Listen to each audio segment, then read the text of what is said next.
America ने अपने visa rules में कुछ नए बदलाव किए हैं।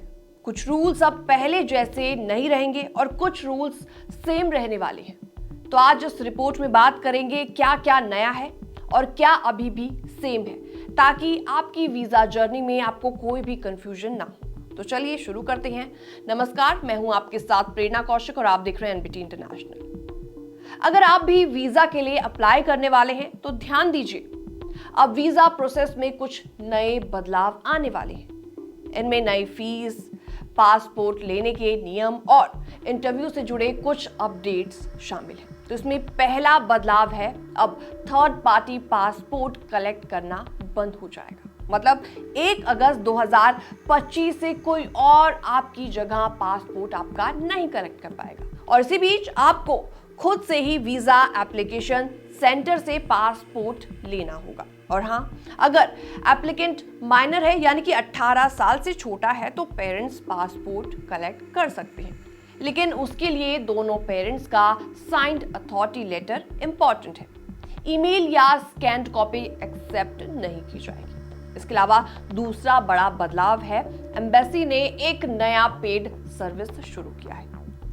अब चाहे तो पासपोर्ट को डायरेक्ट अपने घर या ऑफिस पर मंगवा सकते हैं। इसकी कॉस्ट रखी गई है 1200 रुपए प्रति एप्लीकेंट और इसके लिए आपको अपने ustraveldocs.com अकाउंट में लॉगिन करके डिलीवरी प्रेफरेंस अपडेट करनी होगी। इसके अलावा तीसरा और बड़ा बदलाव है वीजा इंटीग्रिटी फी। जी हाँ, तो ये नया फी वन बिग ब्यूटीफुल बिल के तहत हुआ है। 1 अगस्त 2025 से ये लागू होगा।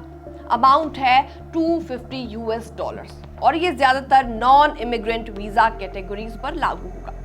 और इसका मकसद होगा सिक्योरिटी स्क्रीनिंग को इंप्रूव करना और वीजा सिस्टम को और भी ज्यादा स्ट्रॉन्ग बनाना।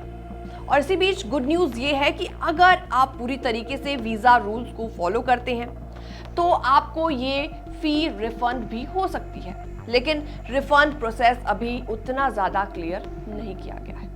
अब आते हैं चौथे और बड़े बदलाव पर, इंटरव्यू वेवर प्रोग्राम, जिसे हम ड्रॉप बॉक्स भी बोलते हैं। पहले कई एप्लीकेंट्स को इंटरव्यू से छूट मिल जाया करती थी, लेकिन अब 2 सितंबर 2025 से ये सुविधा काफी लिमिटेड हो जाएगी। HL, FM, JE और O वीजा कैटेगरीज वालों को अब इंटरव्यू देना ही होगा। और इतना ही नहीं, पहले 14 ईयर से छोटे बच्चे और 79 से ऊपर के एप्लीकेंट्स को इंटरव्यू में छूट दी जाती थी, लेकिन अब वो एग्जेम्पशन भी खत्म कर दिया गया है। लेकिन इसी बीच अभी कुछ कैटेगरीज ऐसी भी हैं जो अभी भी एग्जेम्प्टेड है और उन्हें इंटरव्यू नहीं देना पड़ेगा। इनमें शामिल है A1 और A2 वीजाज, कुछ C3 वीजाज भी शामिल हैं, G1 से G4 भी इसमें शामिल है, नेटो वीजाज और टेक्रो E1 वीजाज भी इसमें शामिल होते हैं। तो चलिए अब आगे बात करते हैं क्या कुछ इसमें सेम रहने वाला है। वीजा फी की वैलिडिटी अभी भी 365 डेज ही होगी। अपॉइंटमेंट शेड्यूलिंग का तरीका नहीं बदला है, यानी पहले जैसा ही है, एकदम सेम है।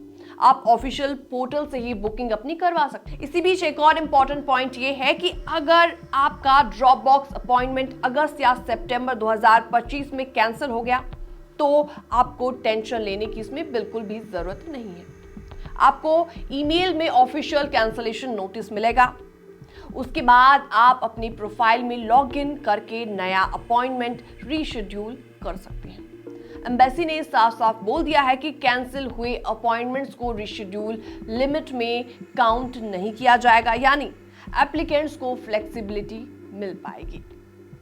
तो कुल मिलाकर समरी ये है कि 1 अगस्त से थर्ड पार्टी पासपोर्ट कलेक्ट बंद हो जाएंगे, 1 अगस्त से पेड पासपोर्ट डिलीवरी अवेलेबल होगी और 1 अक्टूबर से $250 का इंटीग्रिटी फी लागू होगा और 2 सितंबर से इंटरव्यू वेवर प्रोग्राम लिमिटेड हो जाएंगे। ज्यादातर एप्लीकेंट्स को इंटरव्यू देना जरूरी हो जाएगा। तो अगर आप भी यूएस वीजा अप्लाई करने के बारे में प्लान कर रहे हैं तो इन नए रूल्स को हमेशा ध्यान दीजिएगा।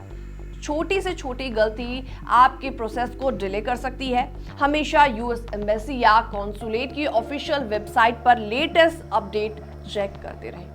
फिलहाल इस रिपोर्ट में इतना ही।